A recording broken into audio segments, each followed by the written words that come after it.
गोंयभर फामाद आसलेले जागृत देवस्थान ते म्हणल्यार पायक देवस्थान हेची जी जात्रा आसा ही सद्याक सोंपलेली आसा आनी 3 वर्सान एकदा जेन्ना जात्रा ही 4 दिसांची आसता ती सोंपता तेन्ना 5व्या दिसाक लालकी आनी पालकी काडली गेल्ली वयता। लालकी जी आसता ही सकाळी 5 वाजता काडलेली आसता आनी ती लालकी जी आसा ही देवळा भोंवतणीक ती नाचयल्ली गेल्ली वयता आनी पालकी जी आसता ही सकाळी 7 काडटात आनी ती आसा ती सगळे सांग्यार जे तेंचे स्थान आसा थंय सगळ्याक भोंवन येता ते म्हळ्यार दाबामळ सावन सुरवात जाता। तशेंच कोट्टाले वरकोटो दांडो मागीर बाजार सांगे आनी मागीर खंय तरी परत एकदा देवळाक वयता आनी ही पालकेक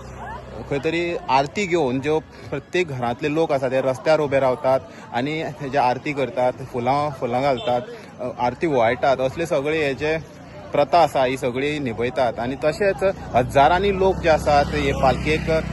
सहभागी जातात। आनी तशेंच आमी सांग्यार पुलीस स्टेशनार गेले सांग्यार पुलीस स्टेशनार खंय तरी थंय बी पुलिसांच्या द्वारे सल्यूट केल्लो वयता पालकेक आनी अशी पालकी जी आसा मोठ्या उत्सवान साजरी केल्ली गेल्ली वयता। हेराल्ड मिडिया खातीर गौरी सतरकर।